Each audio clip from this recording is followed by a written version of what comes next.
حال ہی میں ایک کتاب چھپی ہے، ڈاکٹر سید رضوان علی ندوی، وہ محقق ہیں تاریخ کے، انہوں نے بڑی تاریخی تحقیق کے بعد جو باتیں بیان کی ہیں وہ میں آپ کے سامنے رکھ رہا ہوں۔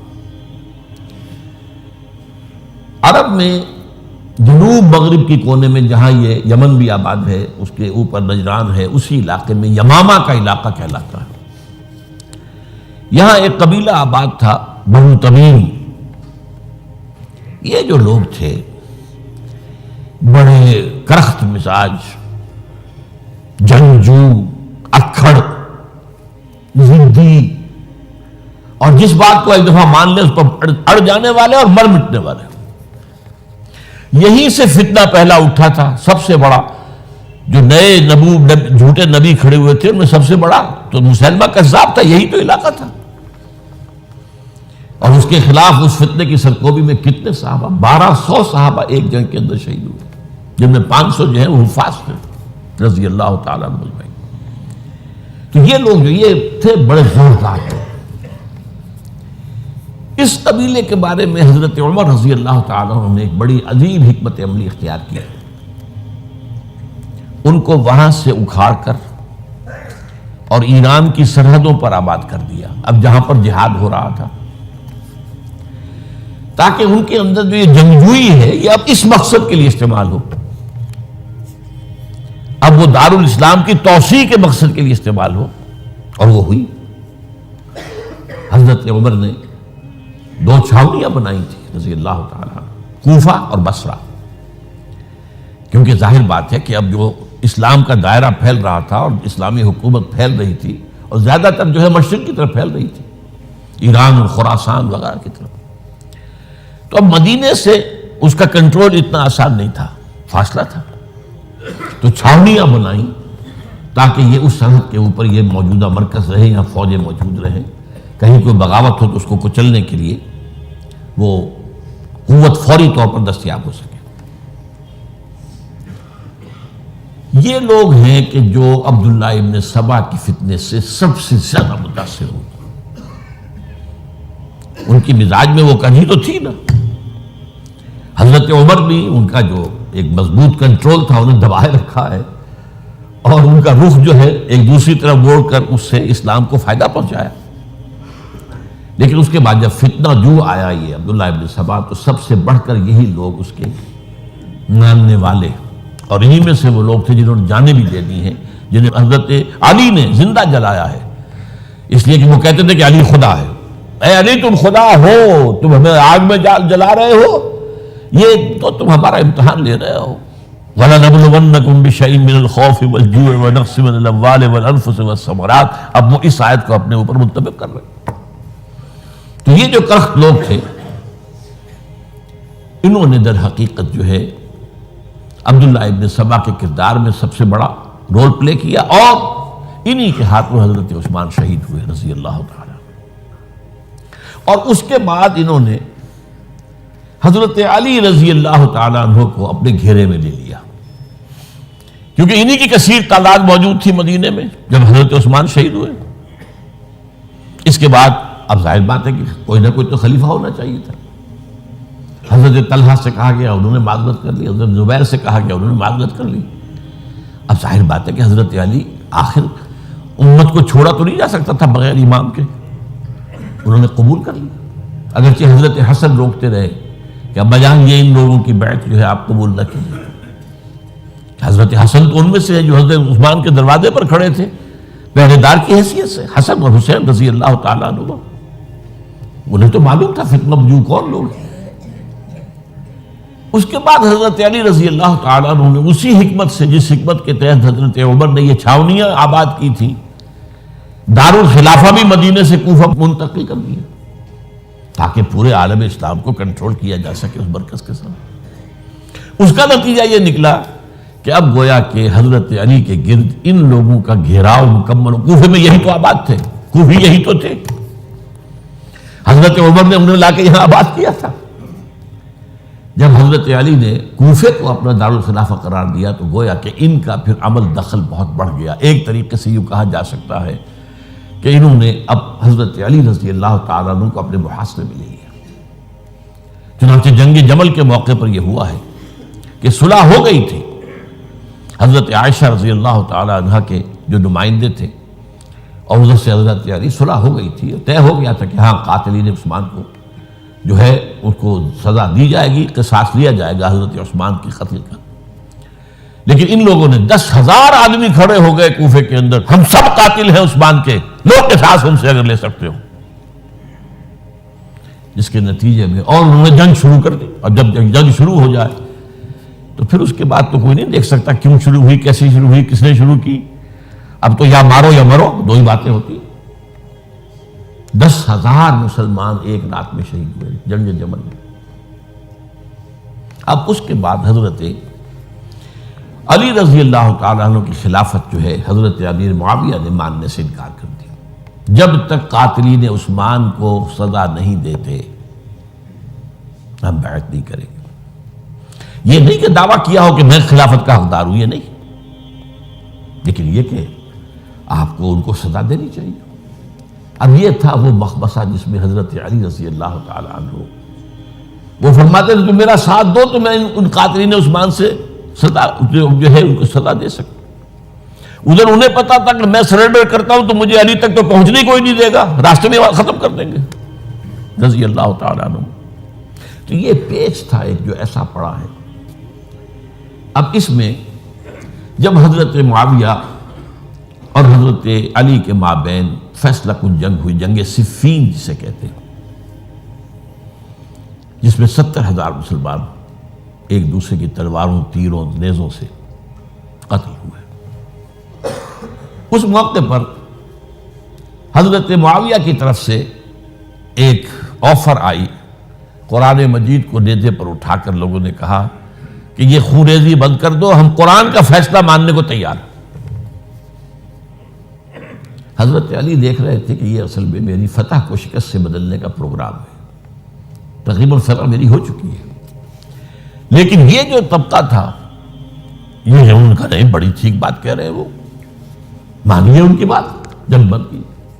انہوں نے ہی یہی لوگ تھے جنہوں نے مجبور کیا حضرت علی کو کہ وہ تحکیم پر رضامند ہو جائے.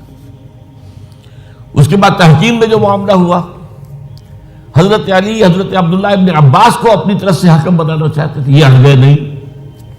یہ اڑ جانے والے لوگ، اور یہی اصل قوت تھے، وہاں ساری طاقت تو انہی کی تھی.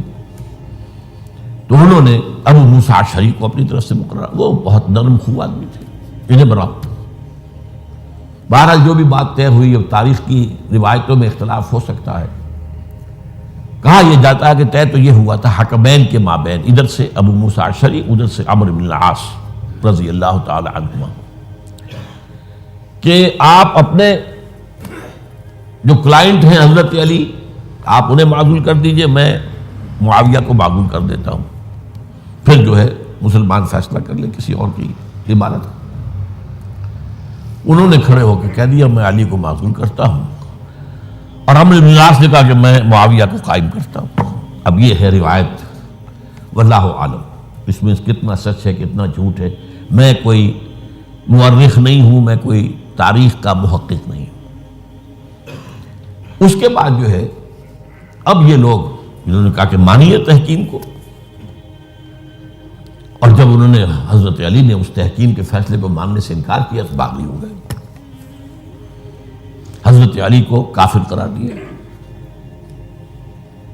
اور جا کر ایک جگہ پر حرورہ ایک جگہ تھی وہاں پر جا کے جمع ہو گئے، جتھا بندی کی، بہت بڑی طاقت پر وہاں کر. انہوں نے طے کیا کہ علی بھی کافر ہو گیا، معاویہ بھی کافر ہو گیا، عمرو بن العاص بھی کافر ہو گئے، سب کافر ہیں. حضرت علی کی طرف سے ایک گئے سفیر ان سے بات کرنے کے لیے، تو انہوں نے کہا تم نے تو کہا تھا کہ تحکیم کو تسلیم کرو، کہ ہاں ہم نے گناہ کیا تھا، کفر کیا تھا، ہم توبہ کی ہم نے. اگر علی بھی مان لے کہ میں نے مان کر کفر کیا تھا اب میں توبہ کرتا ہوں تو ہم ان کی بات مان لیں گے. اب حضرت علی اس طرح کا جھوٹ کیسے بولتے، انہوں نے تو کوئی کفر نہیں کیا تھا. بہرحال انہوں نے پھر بھی نرمی برتی کہ دیکھو اگر تم کوئی خونریزی نہیں کرو گے، فساد نہیں مچاؤ گے تو میں تمہیں کچھ نہیں کہوں گا. لیکن وہ اپنی ان شرارتوں سے بعد نہیں آئے. تو پھر تیسری جو بڑی جنگ ہوئی ہے ان جنگوں میں، جنگ نہروان کہلاتی ہے، حضرت علی کی جنگ خوارج کے ساتھ، جس میں 4000 خارجی جو ہے وہ قتل ہوئے۔ اور یہ بات اب آپ نوٹ کر لیجئے کہ یہ لوگ جیسا کہ اکھڑ بھی تھے لیکن اپنی بات پر ڈٹ جانے والے تھے، لیکن ساتھ ہی دیندار بھی تھے، نمازی اور روزہ دار بھی تھے۔ یہ اس طرح کے لوگ نہیں تھے کہ جو فاسق اور فاجر ہو، بس یہ مزاج کا ایک ہے جس بات دل میں بیٹھ گئی اڑ گئے۔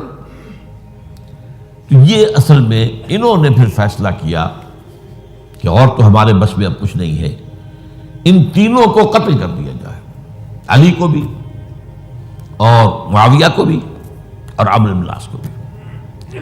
تو ایک جگہ ان کی سازش ہوئی، 3 آدمی معین ہو گئے، ایک ہی وقت کا طے فیصلہ ہو گیا، فلاں تاریخ کو فجر کے وقت تم جاؤ، وہ تم کوفے کی جامع مسجد میں، جب علی نماز جماعت کرا رہے ہو خنجر مارو انہیں۔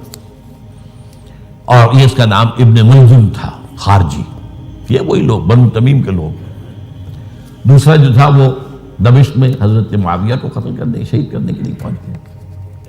تیسرا مصر پہنچ گیا حضرت عمرو بن العاص کو۔ اب یہ بات اللہ کی طرف سے ہے، یہ تو اس کی مشیت ہے، اس کا فیصلہ ہے۔ حضرت علی پر وار کارگر ہوا، اب شہید ہو گئے۔ حضرت معاویہ پر وہ وار ذرا اوچھا پڑا، زخمی تو ہوئے لیکن آپ کی جان بچ گئی۔ عمرو بن العاص اس روز مسجد میں کسی معذوری کی وجہ سے، عذر کی وجہ سے فجر میں آ ہی نہیں سکے، لہذا حضرت علی کی شہادت ہو گئی۔ اب یہ ہے اصل پس منظر، کن لوگوں نے کیا شہید، اصل میں وہ سمجھ لینے کی بات ہے۔ یہ خوارج نے شہید کیا، لیکن خوارج کا فتنہ سبائی فتنے ہی کا آف شوٹ ہے، اسی کے ذیل میں ہے، اسی کی ایک شاخ ہے، اسی کا ایک نتیجہ ہے۔ یہ خوارج جو ہے بعد میں بھی ان کی مسلسل جو ہے وہ جنگیں رہی ہیں۔ بہرحال اس صورتحال کو یہ سمجھ لیجئے کہ یہ خلفائے ثلاثہ رضی اللہ تعالی عنہ، حضرت عمر شہید، عثمان شہید، علی شہید۔ عجیب بات ہے کہ تینوں کا نام عین سے شروع ہوتا ہے، عمر عین سے، عثمان عین سے، علی عین سے، تینوں شہید ہوئے ہیں۔ لیکن یہ کہ یہ ہے تاریخی پس منظر۔ اب اس کے بعد میں صرف آپ کو چند اشارے دوں گا، میں نہیں چاہتا کہ اس سے آگے کوئی تفصیل سے گفتگو ہو۔ حضرت علی کی شہادت کے بعد لوگوں نے، جبکہ ابھی حضرت علی زخمی تھے، انتقال نہیں ہوا تھا، آپ سے پوچھا کہ ہم حسن کے ہاتھ پر بیعت کر لیں رضی اللہ تعالیٰ۔ آپ نے فرمایا نہ میں تمہیں اس کا حکم دیتا ہوں اور نہ روکتا ہوں، یہ تمہارا معاملہ ہے، امر المسلمین ہے، مسلمان فیصلہ کر لیں جس کو چاہیں۔ چنانچہ حضرت حسن رضی اللہ تعالیٰ عنہ کے ہاتھ پر بیعت ہو گئی۔ اب معاملہ ٹھہرا حضرت حسن اور حضرت معاویہ کے مابین۔ 6 ماہ خلافت رہی ہے حضرت حسن کی رضی اللہ تعالیٰ، اور میں انہیں 5واں خلیفہ راشد مانتا ہوں۔ ابو بکر، عمر، عثمان، علی، حسن، انہوں نے کوئی اپنی قوت سے خلافت حاصل نہیں کی تھی، بلکہ مسلمانوں نے انہیں خلیفہ بنایا تھا۔ لیکن یہ اس قدر صلح جو انسان تھے، بہت نرم طبیعت کے انسان، جب انہوں نے دیکھا کہ یہ تو پھر خوریزی کا معاملہ ہو رہا ہے، ابھی معاویہ کے پاس 40,000 کا لشکر تھا، ان کے پاس بھی بڑا لشکر موجود تھا، بلکہ 40,000 ان کے پاس تھا، حضرت معاویہ کے پاس اس سے بڑا تھا۔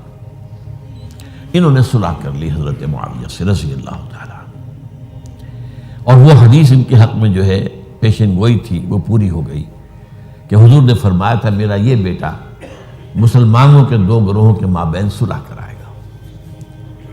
یہ سن 41 ہجری کا واقعہ ہے جب صلح ہو گئی اور حضرت حسن دستبردار ہو گئے اور امیر معاویہ کو اب خلیفہ تسلیم کر لیا گیا۔ اس کو عام الجماعہ کہتے ہیں، یعنی وہ انتشار اور تفرقہ جو صوبائی فتنے سے شروع ہوا تھا، اگرچہ اس کا نقطہ آغاز تو بالفعل بنا شہادت عثمان، پھر وہ جنگ جمل اور جنگ صفین اور جنگ نہروان، اور اس کا ایک نتیجہ جو نکلا وہ کیا تھا کہ اسلامی حکومت کی حدود کی جو توسیع ہو رہی تھی وہ عمل رک گیا۔ وہ تو خلفائے ثلاثہ، اب یہ ثلاثہ میں گن رہا ہوں، حضرت ابوبکر، حضرت عمر، حضرت عثمان، ان کے دور میں ساری توسیع ہوئی، فتوحات ہوئی۔ حضرت علی کا دور جو ہے سارا خانہ جنگی کی نظر ہو گیا. وہ خلیفہ راشد ہیں، اس میں کوئی شک نہیں ہے، بہت عظیم شخصیت ہے، ہمارے نزدیک صحابہ کرام میں سوائے 3 کے سب سے بڑھ کر ہیں، سب سے افضل ہیں. ہاں، ابو بکر، عمر، عثمان ان سے افضل ہیں ہمارے نزدیک. خلافت جو ہے خلفاء کے مابین ترتیب فضیلت جو ہے وہ ترتیب خلافت کے مطابق اہل سنت کے نزدیک، لیکن باقی ہزاروں صحابہ میں تو سب سے اونچے ہیں. اس حوالے سے حضرت علی کا کوئی قصور نہیں ہے رضی اللہ تعالی، ان کی کوئی کوتاہی نہیں ہے. انہیں خلافت ملی ہی ایسے پرفتن دور میں ہے. اگر کہنا جو ہے اگرچہ روکا گیا ہے کہ یہ کلمہ لو مت استعمال کیا کرو، اگر یوں ہوتا تو یوں ہو جاتا، لیکن یہ کہ بہرحال ہمارا سوچنے کا ایک انداز ہے. اگر حضرت علی کو اول دور میں خلافت ملی ہوتی تو ان کے کچھ اور نتائج اور ہوتے. اب یہ پرفتن دور کے اندر خلافت ملی، خانہ جنگی ہو رہی، اور جو حالات میں نے آپ کو بتائے ہیں، ظاہر بات ہے کہ وہ دور جو نہ ذرائع آمد و رفت ایسے تھے، نہ ذرائع مواصلات ایسے تھے، نہ کمیونیکیشنز ایسی تھیں. وہ تو یوں سمجھیے کہ دارالخلافہ کے اندر کے حالات جو ہیں بس وہیں پر فیصلہ ہو رہا تھا. یا پہلے مدینے میں ہوا، حضرت عثمان شہید ہوئے، اور یا پھر کوفے میں ہو گیا. وہ تو اصل جو بھی طاقت اس مرکز کے اندر جس کے پاس طاقت تھی، اسی نے جو بھی اپنا فیصلہ ہے وہ منگوا لیا. بہرحال یہ جو حضرت حسن نے مصالحت کی ہے، جس کی بنا پر ہم تو انہیں سلام کرتے ہیں، ان کا احترام کرتے ہیں. انہوں نے خانہ جنگی ختم کی، فساد جو ہے اس کی جڑ کاٹ دی، تعامل جماعت ہو گیا، اب امن ہو گیا. اور نوٹ کیجئے اس کے بعد 20 برس تک امیر معاویہ کی حکومت رہی ہے. 20 برس اور کامل امن رہا ہے. اس میں یہ بھی ہے کہ ان کے تدبر کو بھی دخل حاصل تھا. یہ بھی ہے کہ انہوں نے کچھ طاقت کا استعمال بھی کیا. یہ بھی ہے کہ انہوں نے دلجوئیاں بھی کی لوگوں کو، جس کو ہم کہتے ہیں مؤلفۃ القلوب، جو زکوٰۃ کے مسائل میں شامل ہے. کچھ لوگوں کی کے شر سے اس کو روکنے کے لیے ان کو جو ہے کچھ زکوٰۃ میں سے پیسہ دیا جائے وغیرہ وغیرہ، مؤلفۃ القلوب، تالیف قلب کے لیے. بہرحال نتیجہ یہ ہے. تاہم یہ جان لیجئے کہ حضرت معاویہ صحابی رسول ہیں، ہم ان کو تسلیم کرتے ہیں، لیکن ان کی خلافت کو خلافت راشدہ ہم نہیں مانتے، اس لیے کہ وہ انہوں نے اپنی طاقت سے حاصل کی ہے. میں نے اسی لیے کہا حضرت حسن رضی اللہ تعالیٰ عنہ کی خلافت راشدہ ہے، لیکن حضرت معاویہ کی خلافت راشدہ، اگرچہ اس میں امن رہا، اور وہ جو عمل رک گیا تھا، وہ جو مزید توسیع دارالاسلام کی، وہ دوبارہ شروع ہو گیا. خراسان کی طرف پیش قدمی شروع ہو گئی. ادھر پہلا بیڑا بنایا حضرت معاویہ نے رضی اللہ تعالیٰ عنہ، اور یہ بحیرہ روم کے بعد جزائر کو فتح بھی کیا. انہی کے زمانے میں مسلمان فوجیں جو ہیں استنبول تک پہنچ گئی، قسطنطنیہ کی فصیل تک پہنچ گئے. اگرچہ فتح نہیں ہو سکا قسطنطنیہ اس وقت، وہ تو بعد میں کئی 100 سال بعد ترک جو خلیفہ تھا اس کے ہاتھ میں فتح ہوا، محمد فاتح. لیکن یہ کہ باہر پہنچ گئے تھے وہاں تک، یہ عمل بھی شروع ہو گیا. لیکن انہی لوگوں نے حضرت حسن کو گالیاں دی اس کام پر کہ تم نے صلح کیوں کی. امیر الکافرین کہا، امیر المنافقین کہا، اور انہیں خطاب یا آر المومنین، اے مومنوں کے لیے آر کی کا اور شرم کے باعث، اور ان کے خیمے پر حملہ کیا، اسے جلایا. ان کی جان کے در پہ تھے کہ تم نے صلح کیوں کی. یہ اکھڑ لوگ، یہ لوگ، اس کے بعد اب میں صرف اشارہ کر رہا ہوں، یہی لوگ تھے اصل میں جو 20 برس کے بعد پھر جو حادثہ سانحہ کربلا ہوا ہے اس کا مین کردار یہ تھا. صرف چند جملے اس وقت کہوں گا. سانحہ کربلا پر میرا کتاب جو موجود ہے وہ آپ پڑھیے.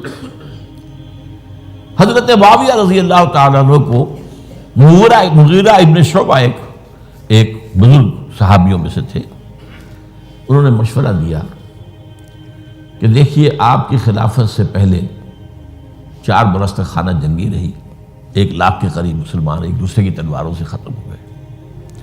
اب اگر وہ زمانہ گزر گیا، کبار صحابہ تو فوت ہو چکے، بڑے صحابہ تو گئے، اب تو یہ نو مسلم جو فتح کے بعد ایمان لائے یا اس کے بعد ایمان لائے جبکہ سورہ توبہ کی آیات نازل ہو گئی، اب تو یہ لوگ، یا پھر اب نئے لوگ جو مفتوحہ علاقے میں ایمان لا رہے ہیں، مسلمان ہو رہے ہیں۔ لہٰذا اب وہ جو مسلمانوں کا ایک نظام خلافت راشدہ کا تھا، اگر اس کے پیچھے کسی مضبوط قبیلے کی طاقت نہ ہو تو وہ مرکزیت قائم نہیں رکھ سکے گا۔ لہذا آپ یزید کو اپنا ولی عہد مقرر کر دیں۔ حضرت معاویہ کچھ رہے متردد، لیکن بعد میں ان کی سمجھ میں یہ بات آ گئی۔ یہاں یہ نوٹ کر لیجئے کہ میں یا آپ حضرت معاویہ کے فیصلے سے اختلاف کر سکتے ہیں، ان کی نیت پر حملہ نہیں کر سکتے، وہ صحابی ہیں۔ الصحابہ کلہم عدول، ان کی نیت بھی یہی تھی، مسئلہ سمجھی اس میں کہ وہی امن جو ہے وہ برقرار رہے۔ اس وقت جو ہے کچھ تھے ہمارے جو اس وقت اگرچہ وہ صغار صحابہ میں شمار ہوتے تھے، لیکن اب وہ کبار تھے، وہ کھڑے ہو گئے کہ آپ یہ کام غلط کر رہے ہیں، یہ قیصریت اور کسرویت جو ہے اس کا آغاز کر رہے ہیں۔ اور یہ کون لوگ تھے؟ اب دیکھیے ترتیب: ابو بکر کے بیٹے عبد الرحمن، عمر کے بیٹے عبداللہ ابن عمر، عباس کے بیٹے عبداللہ ابن عباس، زبیر کے بیٹے عبداللہ ابن زبیر، علی کے بیٹے حضرت حسین۔ حضرت حسن فوت ہو چکے تھے کیونکہ یہ عین وسط میں ہوا واقعہ، 20 سال کے درمیان 10 سال حضرت معاویہ کی حکومت کو شروع ہوئے 10 سال ہو چکے تھے۔ میری جو تحقیق ہے یا مطالعہ اس کے مطابق تو یہ ہے کہ حضرت عثمان نے مصلحت سے، حضرت معاویہ نے مصلحت سے کام لیا اور ان پر جبر نہیں کیا۔ لیکن انہی ندوی صاحب نے کچھ لکھا ہے کہ بالجبر بھی ان سے بیعت لے لی، بیعت ولی عہدی۔ مجھے اس سے اختلاف ہے، یہ حضرات ایسے نہیں تھے کہ جو بالجبر بیعت کرنے والے ہوں، میں اس کو ماننے کو تیار نہیں۔ بہرحال یہ حضرت، میرے نزدیک حضرت معاویہ نے جبر نہیں کیا، زبردستی نہیں کی، لیکن جب حضرت معاویہ کا انتقال ہو گیا، اب جو ہے معاملہ یہ پیدا ہو گیا کہ آپ بیعت کریں نہ کریں تو پھر جو ہے باغی شمار ہو گئے۔ عبد الرحمن ابن ابو بکر رضی اللہ تعالی عنہما وہ فوت ہو چکے تھے، اب 4 رہ گئے تھے، عبداللہ ابن عمر، عبداللہ ابن عباس، یہ دونوں تھے جو عمر میں بڑے تھے، عبداللہ ابن زبیر اور حسین ابن علی رضی اللہ تعالی عنہ۔ ان چاروں نے کہا کہ کام غلط ہوا ہے یہ، لیکن اس کے بعد ایک تفریق ہو گئی۔ یہ جو دونوں بزرگ تر تھے، حضرت عبداللہ ابن عمر، عبداللہ ابن عباس، ان دونوں نے کہا کام تو غلط ہے لیکن ایسا نہیں ہے جس کی بنا پر خونریزی کرائی جائے، مسلمانوں کا خون بہے، بغاوت کی جائے، ایسا نہیں۔ مطلب یہ کہ اس کے اندر مصلحت کا تقاضا یہ ہے کہ اس وقت جو ہے اس کو تسلیم کر دیا جائے۔ لیکن یہ جو دو نوجوان تھے، ان کے اندر، نوجوان نہیں کہ وہ جوان تھے ماشاءاللہ، لیکن یہ کہ جوش زیادہ تھا، یہ اڑ گئے کہ نہیں، ہم اس غلطی کو اب نہیں چلنے دیں گے۔ حضرت عبداللہ ابن زبیر اور حسین ابن علی رضی اللہ تعالیٰ عنہ۔ اب دیکھیے اصل فیصلہ کن بات کیا ہوئی، ان دونوں حضرات میں ایک اختلاف ہو گیا۔ حضرت عبداللہ ابن زبیر کا کہنا یہ تھا کہ یہی مقیم رہی ہے مکے میں، اور یہیں سے جو ریزسٹنس موومنٹ ہے وہ شروع کی جائے بنو امیہ کی حکومت کے خلاف۔ ادھر سے کوفیوں کے خطوط چلے آ رہے تھے حضرت حسین رضی اللہ تعالیٰ عنہ، آپ آئیے، ہم آپ سے بیعت کریں گے۔ حضرت حسین نے اپنے بھائی، چچا داد بھائی مسلم بن عقیل کو بھیجا، ان کے ہاتھ پر 10-12 ہزار کوفیوں نے بیعت کر دی حضرت حسین کے لیے، اور ان کے خطوط کے جو ہے وہ تو پورے کے پورے تھیلے تھے حضرت حسین کے پاس۔ اس سے پھر حضرت حسین نے سفر کیا، ادھر یہ ہوا کہ یزید کی طرف سے عبید اللہ ابن زیاد جو ہے گورنر بن کر آیا، اس نے جو تشدد کیا کوفیوں پر، سب نے بیعت توڑ دی، اور حضرت مسلم بن عقیل جو ہے ان کو شہید کر دیا۔ یہ خبر پہنچی ہے حضرت حسین کو، آپ ابھی درمیان میں تھے سفر کے، آپ نے مناسب سمجھا کہ میں واپس لوٹ جاؤں، لیکن حضرت مسلم بن عقیل کے بیٹے کھڑے ہو گئے کہ اب ہم قصاص لیے، ہمارا باپ شہید کیا گیا، قصاص لیے بغیر تو نہیں جائیں گے۔ اور یہ مروت کے خلاف تھا حضرت حسین کی کہ وہ ان کو چھوڑ دیتے۔ یہ وجہ ہے کہ وہ حادثہ پیش آیا، اور اس میں بھی اصل وجہ میں بتاتا ہوں، وقت جو ہے ختم ہو گیا ہے۔ وہ یہ ہے کہ حضرت حسین نے جب وہ لشکر تھا کوفیوں کا، کوفی تو آئے تھے نا، وہی کوفی جنہوں نے بیعت کی تھی، وہی بیعت توڑنے والے تھے، وہی لشکر میں آئے تھے حضرت حسین کے خلاف۔ حضرت حسین نے وہاں عین میدان جنگ میں اعلان کیا، دیکھو فلاں ابن فلاں، یہ تمہارا خط ہے کہ نہیں، تم نے مجھے بلایا، دیکھو فلاں ابن فلاں، تم نے مجھے دعوت دی تھی کہ نہیں، یہ دیکھو میرے پاس تمہارے خطوط جو ہیں تھیلے بھرے ہوئے موجود ہیں۔ اب انہیں اندیشہ یہ ہوا کہ اگر حضرت حسین کو کسی طرح بھی یزید تک پہنچ جانے دیا گیا تو ہمارا جو ہے بانڈا پھوٹ جائے گا، پھر ہماری خیر نہیں۔ ورنہ حضرت حسین نے کہا تھا، دیکھو یا مجھے واپس جانے دو، یا مجھے سرحدوں کی طرف جانے دو، میں کفار کے ساتھ جہاد کرتے ہوئے اپنی زندگی صرف کر دوں گا، یا مجھے یزید کے پاس جانے دو، میں اس کے ساتھ اپنا معاملہ کر لوں۔ انہوں نے کہا کہ اگر یزید تک ان کی رسائی ہو گئی تو پھر ہماری خیر نہیں۔ تو انہوں نے نہ صرف یہ کہ شہید کیا، وہی کوفی، وہی بنو تمیم کے لوگ، وہی اکھڑ، انہوں نے نہ صرف یہ کہ شہید کیا بلکہ پھر خیموں کو آگ لگائی۔ کیوں لگائی؟ تاکہ وہ جو ڈاکومنٹری پروف تھا ان کے خلاف وہ ختم ہو جائے، ورنہ آگ لگانے کی کیا ضرورت تھی؟ انہوں نے اور تو کوئی نہیں کیا، یعنی وہ کام تو نہیں کیا کہ جو کسی مفتون کے ساتھ کیا جاتا ہے۔ حضرت حسین کے بیٹے بیمار تھے، حضرت علی بن حسین زین العابدین رحمۃ اللہ علیہ، انہیں شہید تو نہیں کیا۔ جو خواتین تھیں جو ان کی کوئی بے حرمتی نہیں کی، یہ نہیں کہا کہ اب یہ تو جیسے کہ